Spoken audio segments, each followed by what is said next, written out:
Hey y'all, it's me, Kimberly Clark. Welcome back to my channel. This is a video that I filmed, I don't know, over a year ago, before I went on the road with David Byrne. If you don't know where I've been, please check out my update video. It's in the description box down below. I really love this video. I was just editing it, and even though it's really old, I'm excited to share it with you all. Now, I know that since I filmed this video, a bunch of other people have done a similar kind of concept. Jay Kissa, I know, just posted one, I think, 2 months ago. I'm excited to also be able to try this out and to throw my hat in to this kind of movement. If you are interested in anti-consumerism in a deeper level, please stay tuned for my series, How to Stop Shopping in 5 Easy Steps. I'm really excited about it. I'm working really hard on getting it finished, and I cannot wait to share it with you all. But without further ado, I'm going to throw it back to old Kimberly from the past. I mean, I'm from the past. Right now, if you're watching me, I'm in the past, because that's how time works. But I'm going to throw it back to her, and she's going to explain what exactly this video is. Okay, bye! Hey y'all, it's me, Kimberly Clark, and welcome to this, my no-brand makeup tutorial tag. Welcome to my tag!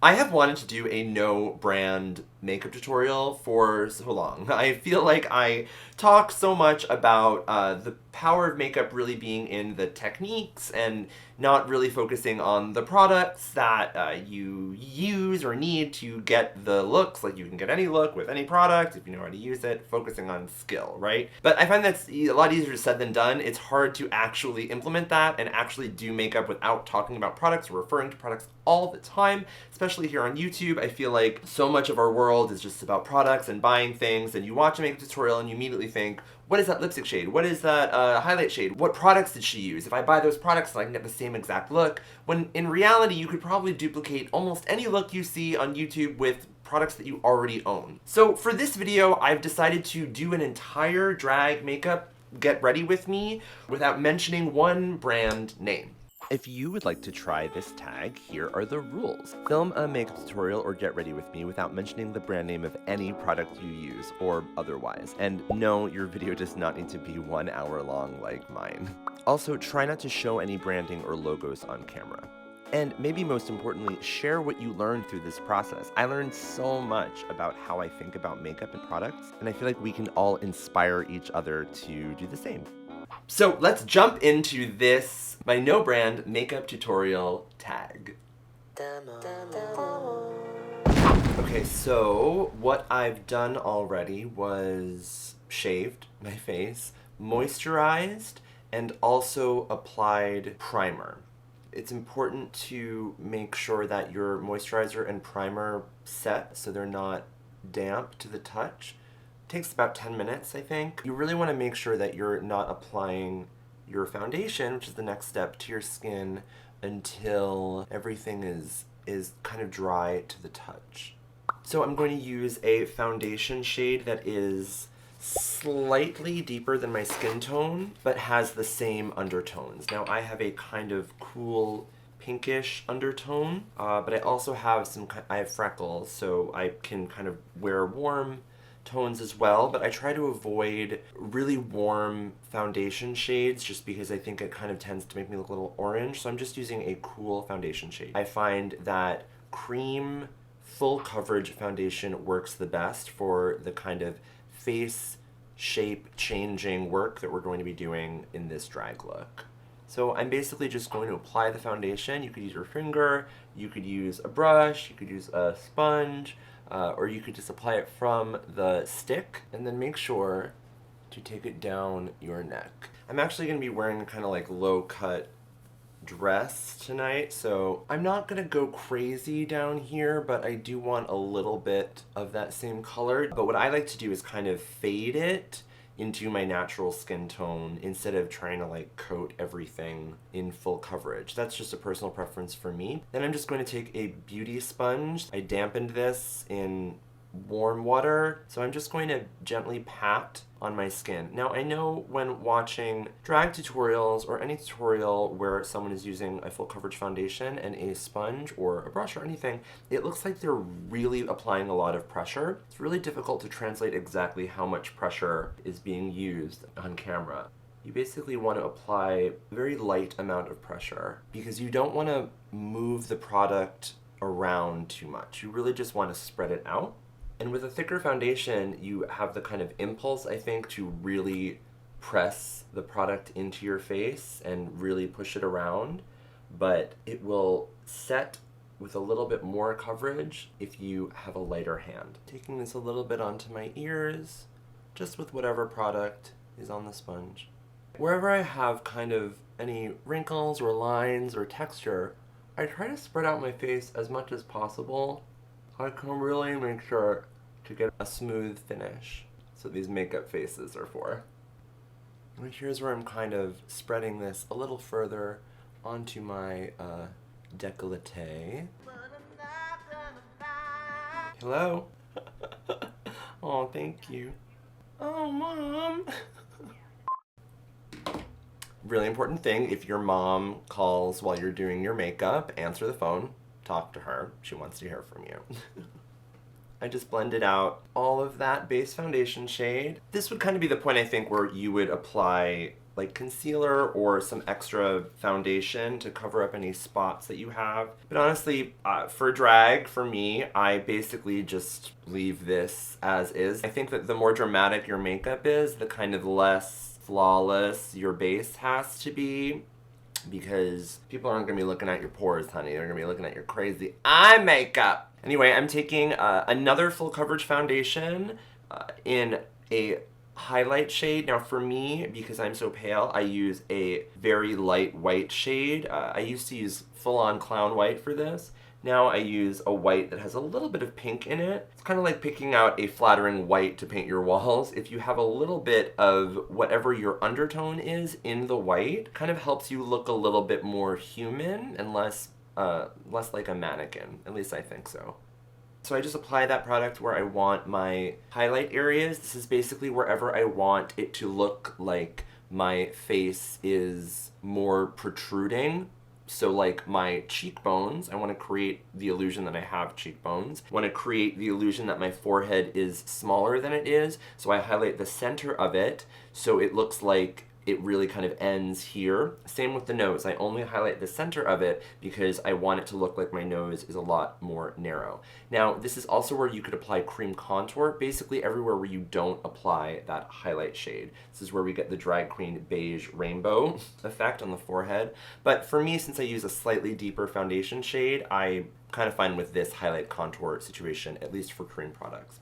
Basically use the other side, the clean side of your sponge. Do the same thing, pat this out. Again, very, very gently. If you use more pressure, you'll get this done faster, but you're gonna have to build up the coverage.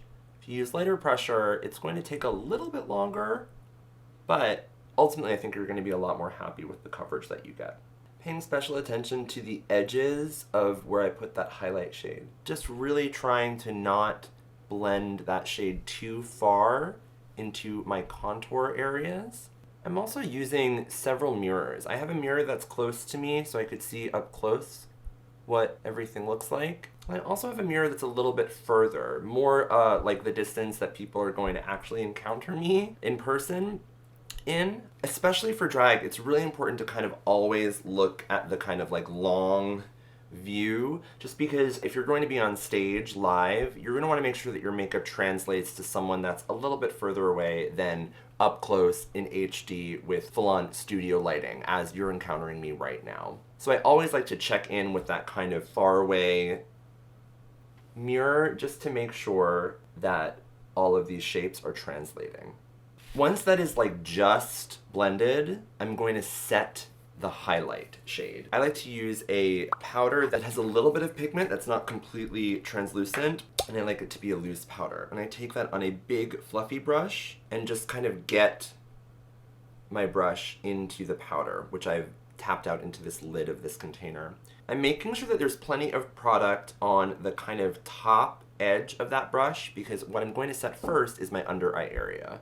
So what I'm going to do before I set it is I'm just going to take my finger and really smooth out as much as possible any fine lines that I have so there's no creasing, and then immediately set it. Then I'm going to take a little bit more and just go over that entire side of my face that I've highlighted. Same thing other eye. Finger, a lot of loose product, set. Just going to set the rest of my highlight areas with that same loose powder. Again, this is a light or white loose powder that's not completely translucent because I want it to pack a little bit of color to keep that highlight area as bright as possible. Taking down the center of my nose and not worrying about it being super precise. I'm going to be very careful while applying it to my upper lip area because I'm prone to a lot of sweat. And I'm going to lightly brush down. Now this is the only area where I'm applying powder while I'm moving the brush, just because if I apply it straight on, it kind of just creates sweat perforations there. This powdering process is what some consider baking. Basically, it's adding a powder in the same shade as the foundation you're putting on under it, or similar shade, to really lock in and set that cream product. Unlike some liquid foundations, cream foundations need to be set. They're kind of perfect for doing drag makeup because setting the makeup not only creates more opacity, makes it a little smoother, but it also makes it wear a little longer. For the rest of my face, I'm going to take just some fully translucent loose powder, pop it into this empty container, and I'm just going to apply that with a powder puff. Now, you're going to want to get a lot of product on there. You're going to want to start from the bottom. You're going to want to be willing to make a complete mess. If your entire apartment is not covered in powder, then you're not doing drag. Seriously, you're not going to want to be conservative with this stuff. The reason we go from the bottom up is so that as we're applying that loose powder, so you can see tons of it is falling down onto the rest of my body, onto my shirt, everywhere. So if you have your makeup that is not set with powder yet and loose powder falls onto it, it might be like more difficult to blend out in a smooth way later. Again, I'm doing that kind of face stretch situation to make sure that everything gets set in the smoothest way possible. Now I'm going over all the areas that I powdered with that lighter shade as well. Yay! I like to wipe off my lips and then apply some lip balm. Forgot to mention that when I was priming my face off camera, I also exfoliated my lips. You could use any lip scrub, you could make your own lip scrub with sugar and honey or olive oil, and then I always hydrate my lips after doing that. Exfoliating your lips really makes sure that there's no dead skin on them so that your lip product will apply as smoothly as possible. I'm gonna let this bake in for about 10 minutes. Because I have oily skin, I let my bake sit for that long. If you have dry skin, you're gonna wanna brush this off almost immediately. Because you wanna set that makeup, but you don't want to absorb any excess oil that you have. You wanna maintain that moisture as much as possible. But for me, since I have oily skin, I like to leave my bake in as long as possible. So that's what I'm gonna do, and I'll BRB. Okay, it's been about 10-ish minutes. You may have noticed that some of that powder is looking a little more translucent, especially in areas where you might have a little bit of oil, which is fine. Then you're going to take the biggest, fluffiest brush that you have. It doesn't have to be a huge brush, but it does have to be very fluffy so that as you brush the product off, you're not moving around any of that foundation underneath. And the way you're going to brush off this product is the opposite of the way you applied it. So starting from the top down, same reason. For whenever any product brushes off your face, it lands on already powdered skin, so it won't kind of chunk up and mess up the smoothness of your look. Depending on the powder, you might be fine with just doing a quick swipe very lightly, but you might have to do a little bit of swirling. Just in the same way that I was using the beauty sponge, I'm going in with a very light hand. I don't want to push very hard at all. I just want to get that top layer of powder off. The rest of the powder is kind of merged with the cream foundation and really set it. Time for contour. So like I said, I don't do cream contour anymore. I used to, but I've been finding recently that just for efficiency and for, what I don't need as dramatic a contour. I find that if you're using the right shades of powders, the right tones, you can kind of get away with a lot less. So I'm basically taking a big kind of fluffy angled brush. This is the kind of contour brush that I like to use, but you could use any kind of brush that you feel comfortable with applying and blending out a powder product. And I'm going to take a cool grayish contour shade. You could use a face powder, you can use an eyeshadow, you could use a bronzer that's very cool or gray toned, but you want this to not be very warm toned, regardless of what your skin tone is. That's because if you sheer out the powder enough, or if it's not a super thick, full coverage pigmented powder, like a good face powder, then it should very naturalistically create a shadow on your face versus just like a bronze or orange line. As you can see, I'm putting this kind of a little higher than the actual hollows of my cheeks. You can find the actual hollows of your cheeks by making a little face. So as you can see, mine are all the way down there. But because I want to give the illusion of my cheekbone being higher, I have to make the shadow underneath my cheekbone also higher than normal. This was like a revelatory discovery for me and my face shape of putting my cheek contour higher than I used to. The brush technique that I'm using, you may notice, is patting. So I'm basically moving the brush up and down perpendicular to my face. I'm not brushing like this, like I'm painting a wall. I'm just packing straight up and down.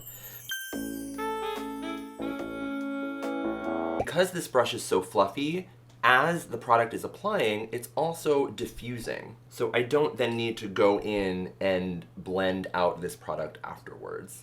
Once I feel like I've got the same amount of coverage on both sides, I'm gonna move on to my jawline. I'm using the same colors, and I'm making like a little double chin, and then I'm applying that powder right on my jawline, and then a little lower to kind of make some of that jaw and jowl area recede a little bit. Look like it's smaller than it is. I tend to be really careful with this because you want to make sure that from the side it doesn't look like you have two brown stripes on your face. Now, with drag makeup, you're going to have to accept that your makeup's going to look different from different angles, and you have to basically pick an angle to focus on. Typically the front is the best way to go about it, but I like to make sure that from every angle, the illusion doesn't get fully broken. So I find that using a kind of lighter contour kind of protects you from doing that. I'm going to use another fluffy brush. This one's slightly more tapered. I'm going to take some light colored face powder. I'm using a combination of white and pink and a cream shade, but a powder that's a little bit more pigmented than the face powders that I used to set with. But of course you could use the lighter shade of the face powder that you set with as well for this step. And I'm just going to bump up my highlight.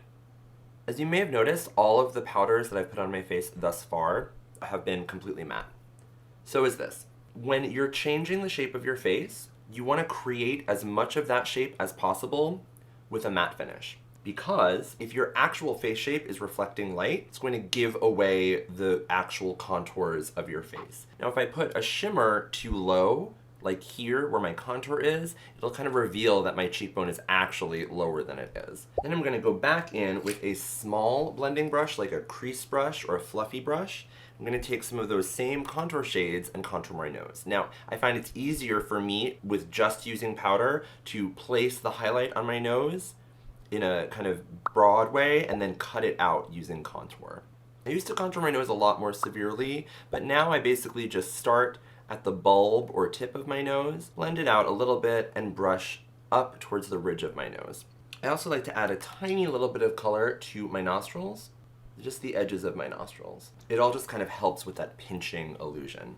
Okay, so that is all of my face products, basically, that I put on before I do my eyes. So now let's move on to eyes. I'm going to show you how I do a basic cut crease. A drag cut crease basically creates a new eyelid in a very dramatic way. As you see, if I'm looking straight ahead with my eyes open, you don't see much of my eyelid. That's because my eyes are hooded. I have very kind of deep set eyes. So what I'm going to do is take the crease and move it up a little bit onto my orbital bone, which is the bone that's like your eye socket, so that even when my eyes open, you could still see some of my lid shade. The way I'm going to do this is put down some of my crease shade in a kind of diffuse way, and then I'm going to cut the lid out of it with a cream product and then put color on top of that. So first I'm going to just create a kind of transition shade. For this look I'm going full on peach.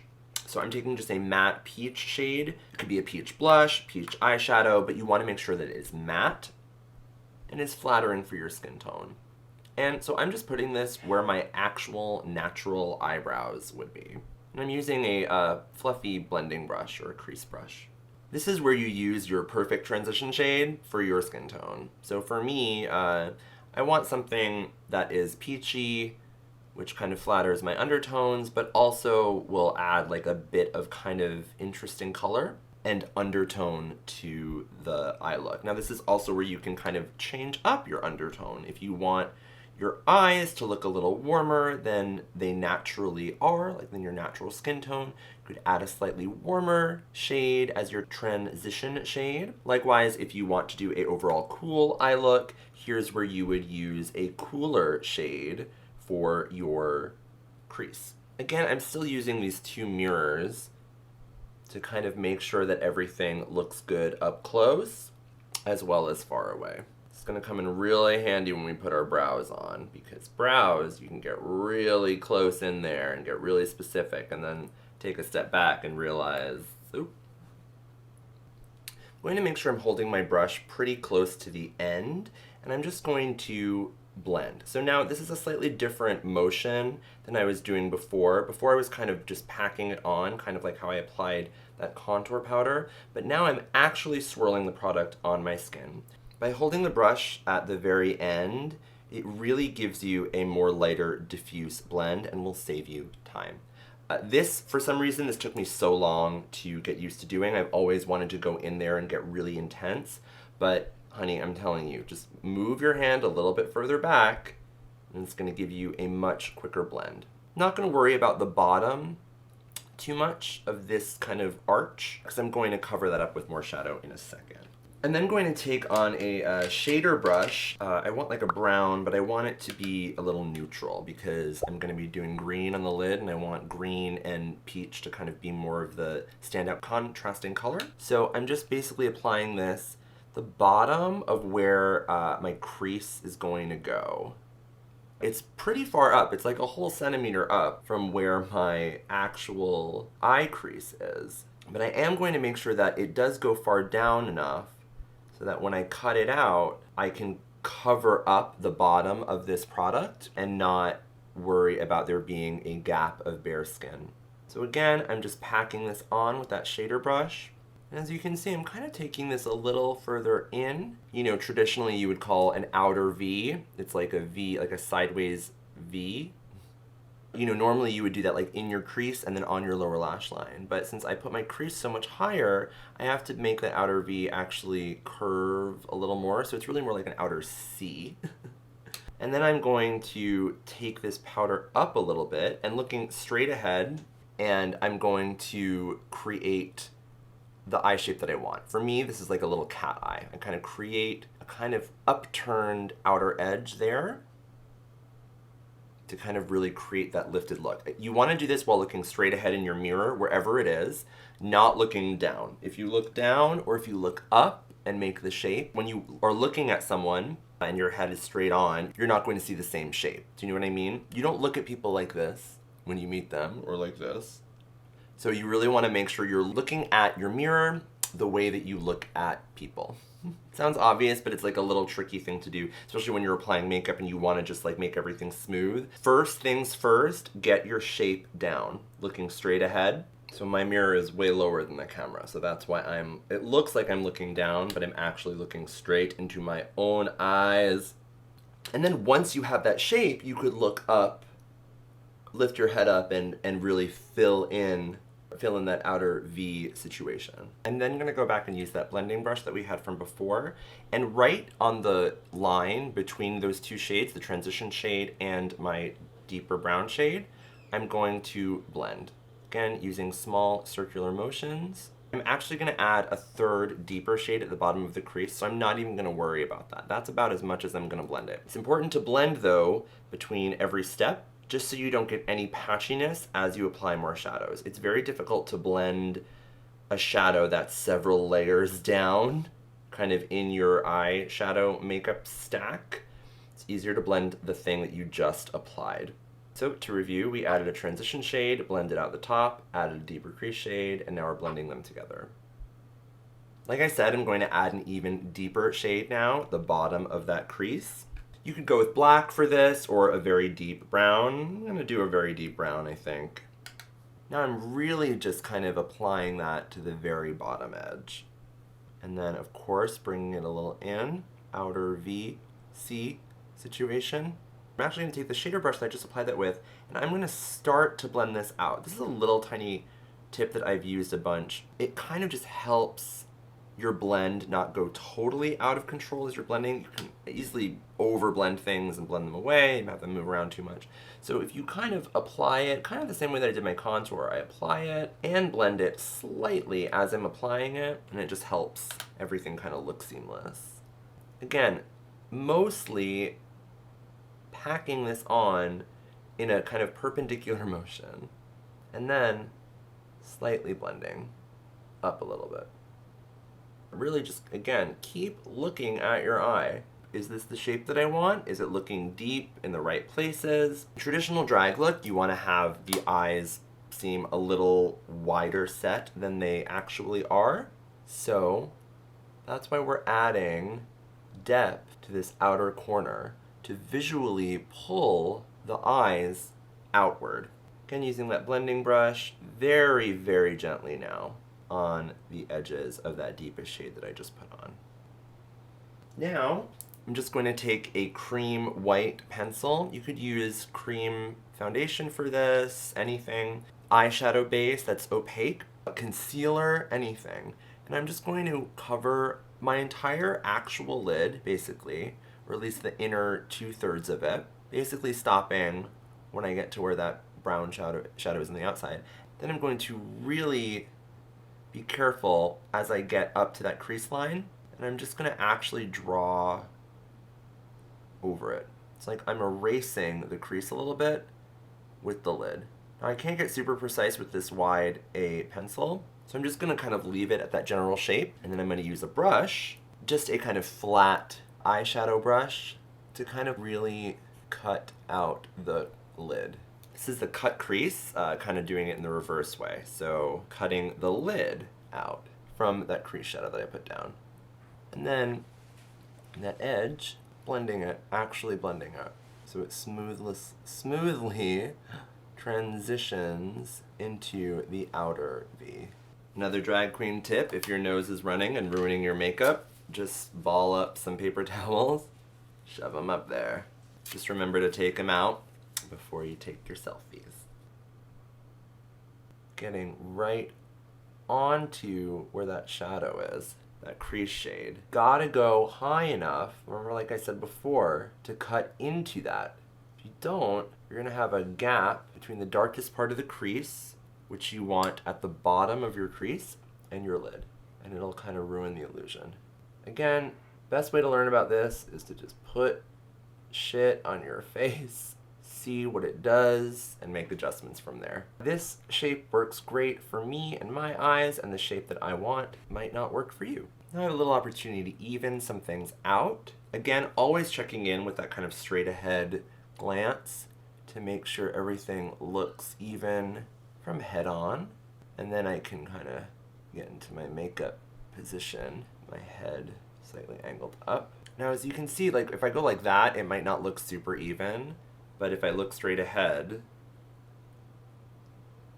it does. So this is the angle that we're going for. This is the one that's important. This doesn't really matter, neither does this. This does. This shot, the Instagram shot like this, not super important when you're doing drag makeup to be seen in the world from head on. Okay, Now is the time for me to pack on my lid color. I'm going to take a slightly fluffier shader brush. I find this is helpful to use when using a powder product on top of a cream. And I'm going to take, this is a matte shade, which I think I might put some glitter on top, but I'm not sure. I'm just going to use one color for the entire lid. So this is like just a minty green. I'm just going to pack it on wherever I put that white. Because of that cream white underneath, this color really pops. Even if the shadow is not the best quality, because we did that white base, whatever you put on top is gonna really, really stand out. Trying to get as close to that crease line as possible without going over it. And then because this brush is a little fluffy, I could actually kind of do what I was doing before and like blend this lid shade a little bit into my outer V. Now, I'm actually going to use my blending brush and take the deepest shade in the crease and pack it on that outer corner right here. I find that once you've got those shades down, the blending's super easy. You really just want to like pat it on. You don't want to go too crazy. Now, while we're here, I'm going to take a kind of smaller shader brush, and with the deepest shade that I used, I'm really just going to trace that low crease line. This is something you can do with a liquid liner if you want something really dramatic, but I find that a very pigmented eyeshadow is just enough. What this is doing, this dark line on the bottom, is making it seem like my eye is recessing up here and not down here. That makes sense. Cute. If you have any fallout, it's time to quickly kind of brush it away. If you really baked enough, it should be okay. You shouldn't really have any issues with brushing away any shadows that get stuck on your face. Now look at the difference between this eye and this eye. This is where I've deepened up the bottom of that crease, and this is where I haven't. So let's fix that. Woo! All right, so that is my kind of basic drag eye. You know what I think I am? I think I'm going to add a little bit of glitter just to the inner corner. You could use so many kinds of glitter. You could use some glitter glue and some loose glitter. I like to use a product that is already, it's like a glitter liner. This is a kind of translucent silvery glitter, which will hopefully just pick up the shades of that green underneath. Another trick like for this kind of hack is to get like a really cheap liquid glitter liner and then dip it in some, you know, more chunky or fancier glitter. A little hack from Willem, from back in the day. Anyway, so this just gives a little more interest towards the inner part of the eye. I've seen a lot of different looks where glitter can work in all kinds of places, but for me, I like to keep the shimmer on the lid. It's gonna go a little more heavier towards the very inner corner. And there you go, awesome. I'm gonna add some brows. I like to add my brows before I do my eyeliner and lashes and stuff, just because I feel like it really helps me understand the shape of my face. You can use a brow pencil for this, a eyeliner pencil for this. I'm using a cream eyeshadow that I have mixed a little bit with a mixing medium to make it a little more creamy, malleable, and a little bit more waterproof. So I'm just taking this on an angled liner brush. So many methods for doing brows. Here's mine. I just put a little slash right in the middle of that crease line, like the blending between the transition and the crease shade, to kind of mark where I'm going to start it. This is just where I've kind of ended up my brows, where I like my brows to be, kind of coming out of the crease. Then I'm going to just swipe in a diagonal line upwards and then create my arch. I can thicken things up a little bit more on top, but I find that doing the bottom first helps me put my brows where I want them to be. Now, I don't do a very high, crazy drag brow. I used to, but this is just what I like to do now. And I know there's tips for like matching your brows, but honestly, I just kind of wing it. Now again, I'm always checking in with that distant mirror, the long look, just to make sure that what I'm doing is gonna read from a little bit further away. I'm actually gonna let that product set a little bit while I do my liquid eyeliner.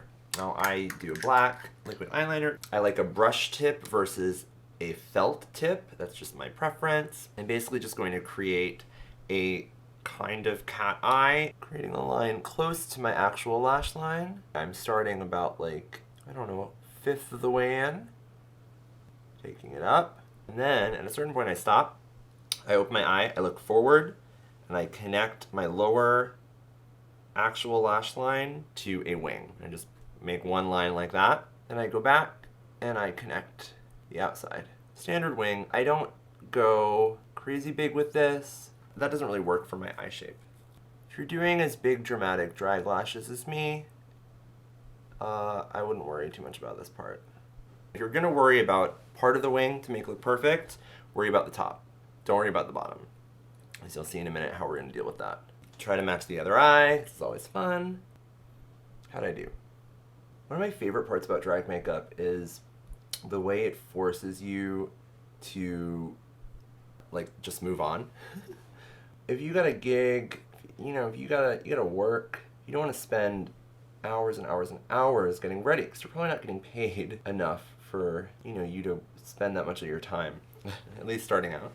So what it does is it forces you to just kind of be really efficient and not worry about any little mistakes that you make. Just kind of get the face on so you can get out the door and be your fabulous self. I think that's like a great message for all makeup wearers. If your makeup takes prohibitively long to do and you're just overly concerned with looking perfect, you're not gonna have enough time to enjoy just rocking it out in the world, right? Anyway, at this point I like to go back and kind of set my brows. So I'm just taking a clean angled liner brush, not the same one that I used for the cream product before.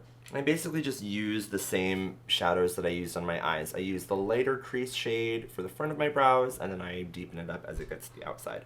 Basically, I'm just trying to match the contours that I'm putting on my face. So the outer edges of my face are a deeper color because I want it to look like they're more, my face is smaller than it is.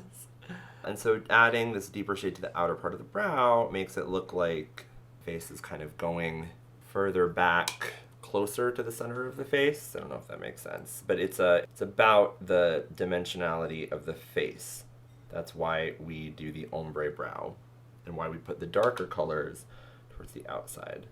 Just like the wing, the top of the brow is kind of more important to focus on, because what we're going to do right now is take that light foundation shade and a clean flat brush, and I'm just going to carve out underneath the brow.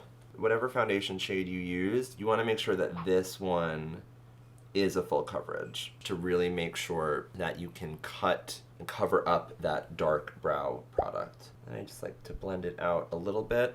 And then you can take your finger, or this brush has a little sponge tip on the other end, and just blend out the bottom of where I put that cream. We're going to set this, but we want to make sure we blend it out first before we set it. Just going to set this with a cream white shade and yet another clean brush. This is just a tiny little shader brush, and just packing this on. So once those brows are in place and everything's cut out, take your blending brush again, and this, with no extra product on it, just blend very slightly, just like one pass, just to really make sure there's no harsh line. Then I'm taking the deepest color that I used, just a little bit of it on the end of that blending brush.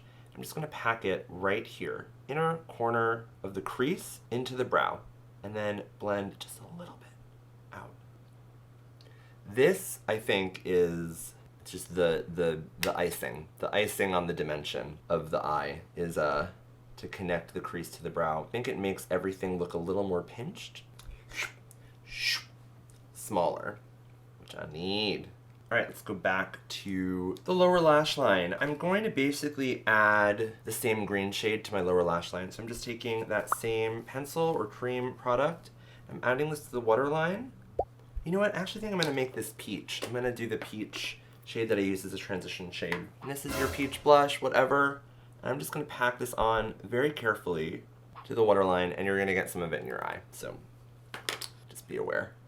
I'm just going to blend ever so slightly underneath. I don't know if I would leave this matte, just because it kind of can make it look like you're a little sick, like I can kind of see it's doing right now. But you're a drag queen, so who cares? So I'm actually going to take that same glitter and just take it from the inner corner out under the lashes. It's actually kind of pretty. Now I'm taking my liquid liner again and I'm going to just trace a lower lash line, a new lower lash line, just slightly. Then I'm going in with a matte black and a little angled brush or a small shader brush, and I'm just buffing out the very bottom of that line and taking it in slightly. Here's where this is why I said the bottom of the wing was not super important, because we're going to try to smoke it out a little bit. And I'm going to take that deepest crease shade, that deep brown, and I'm going to smoke it out even more. Again, we're kind of doing like the opposite we did at the crease. So the deepest shade is actually at the top now, not at the bottom. And it gets a little lighter as it goes down, making it look like the eye is deeper, you know, getting deeper from both the top and the bottom. I don't have to worry too much about blending out this bottom area. I'm going to draw on some false lashes in a little bit. So this doesn't have to be perfect. I just want like a general kind of shape. Comme ça. Going to curl my lashes. I'm going to tight line. I'm going to use just a pencil eyeliner. It could be a gel pencil, it could be a kohl, whatever you find kind of lasts the longest. I'm going to add some mascara. I don't always go waterproof. I used to. For me, because I have very light colored lashes, the purpose of mascara is just to cover up my orange lashes.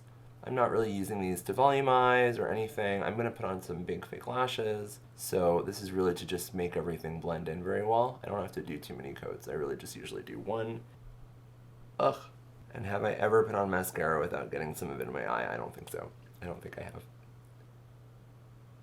I'm going to touch up any of that liner that I kind of messed up while curling or putting on the mascara, especially close to that lash line. I'm going to get ready for my fake eyelashes. So I'm actually just going to use a little stack that I've already made, just like a little guy like this. A couple lashes that I've stacked together. Take my eyelash glue and put it onto like the cap of a spray bottle or something. A little dollop like that. It gets a little tacky as I'm working with it. You want your eyelash glue to be a little tacky before you apply your lashes. So what I like to do is take the lashes in a tweezer, take the eyelash glue and just kind of go like this. Just creating like a solid line on them. Then I put them gently down on a clean surface, which is difficult to find sometimes, like my little powder bottle, and I just leave it like that. I'm just gonna let that glue get a little tacky. Do the same thing with the other lash. While I'm waiting for those lashes to get tacky, I'm gonna put on my highlighter and blush. For highlight, I'm gonna use a loose highlighter powder. I just find that these give like a very full, amazing impact. It's a kind of shiny, peachy one. You gotta be really careful with these. To kind of help myself out a little bit, I think I might actually spritz this. I'm just gonna use a setting spray. It could be anything, could be saline, whatever. I just put some of it on my brush. Just do a little spritz. Then, putting this on the high point of my cheek. So right on top, the highest point of where that matte highlight was. Brushing and patting. Yeah. Hi. This is like a little deep for me, so I'm not going so far into the center of my face because I don't want it to like make my eyes look saggy underneath. That makes sense? Like make my eye bags look deep. Because from a certain angle, it's like a beautiful shiny highlight. And from another angle, it's just kind of like a blush. Anyway, and then, because I can't help myself, I'm going to take the little tiny angled brush that I used to apply the under the brow matte highlight, and I'm just going to pack on some of that highlight very carefully and make a big mess.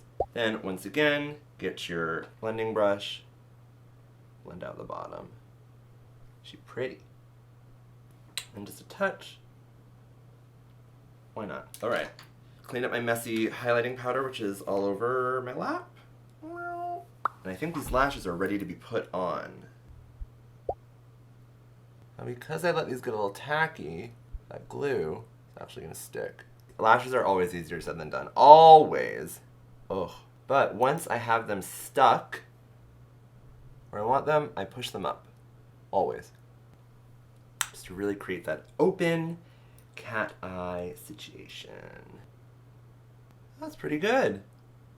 Famous last words. Alright, and like I said, I'm going to draw on some lower lashes. So I always wait till I put on my upper lashes, or I usually do before I do this. Again, looking straight ahead, just kind of draw where I would want like kind of dramatic lashes to go. If you've got any crow's feet, draw them. Just draw them in. Cover them up. That's what I love about this technique. I used to wear lower lashes. If you watch my old videos, you can see me applying them. But since I moved to Louisiana, the swamp, they just don't stick. So that's why I have resorted in this technique. And this is something that I just started doing. Like, I just didn't know really how to do it. I just tried it on my face. It looked good. Voila. The final step of the face is some blush. I'm actually going to use that same peach shade that I've been using, and I'm just going to apply it as blush. Basically, the rule is you put it right between your highlight and your contour. So I'm going to start a little further up in the back of the cheek because I want most of the color there, and then I can bring it in a little bit. As you can see, look what I'm doing. I'm just patting. I'm not swirling, brushing. I'm just patting. Because I've got so many movable layers underneath. I've got my contour, I've got my highlight, I've got my foundation. If I start swirling, things are gonna get out of control. This is a very big brush. Pat, pat, pat. Then I can do a little smile. Get some of that on the apples. And then, to really bring it together, I'm just gonna take a little bit of this, corners of the nose, edge of the chin, and just a touch up here. It's nice to put whatever blush color you have like on your cheeks and some other parts of your face, just because, you know, blush is supposed to look like your natural flushness, so you kind of want to spread that out if possible. Okay, I think I'm actually going to eat a little bit of food, and I'll be right back to do the lips. Okay, I'm back. I ate some pork. I feel good. I'm going to do a final wipe down of my lips before I apply my lip product. If I'm feeling really dry, I will apply a layer of balm and then wipe it off again. Especially if you're using a liquid lipstick, you're going to want to have your lips as dry as possible. And just because I think it'll complement this look and what I'm wearing, I'm going to wear a purple. This is just a purple matte liquid lipstick. Yeah. I do paint my lips a little unevenly because my lips are a little uneven. This takes a while to figure out your lip shape. I've liked this shape that I've been doing recently, which is basically like slightly overdrawn towards the Cupid's bow and like kind of heart-shaped going out. This is kind of like brows. I feel like you just got to practice with your lips. Super easy to try out different lip shapes, take off lipstick, put them on again. Something you should do without the full face of makeup on, of course. And then just find what you like. Again, check in with that distance mirror.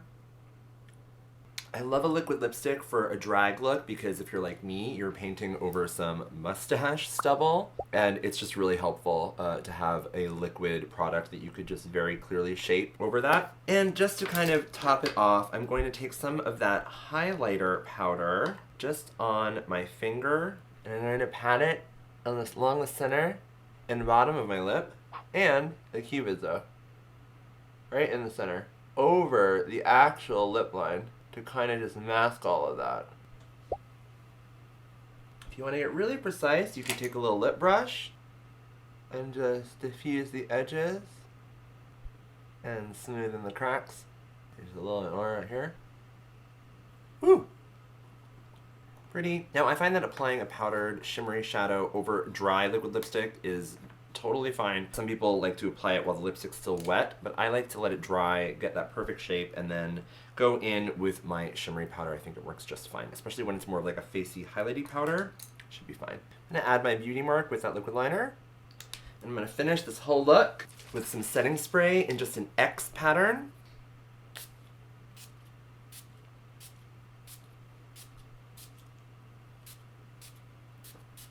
Woo!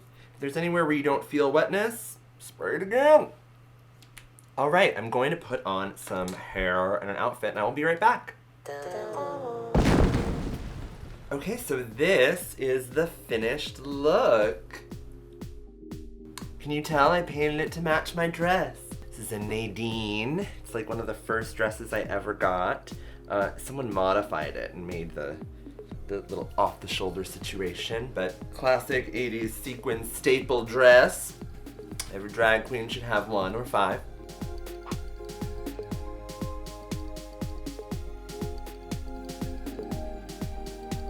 Anyway, so this is the look. It's a very kind of like basic, it's that's kind of my basic look, and I really wanted to show you how to get one of my looks without really worrying about the products that you have. Just, I feel like that's kind of maybe like a drag mom thing that I never got, like that kind of advice. I never had a drag mom, so I didn't have anyone kind of just focusing on the skills. And you know, YouTube is my drag mom, and so much of YouTube is about products and stuff, so hopefully this was a little different than some other videos you've seen that are more product focused. Anyway, I hope you enjoyed this look. Let me know what you think of it in the comments below. Let me know if any of these tips are helpful for you.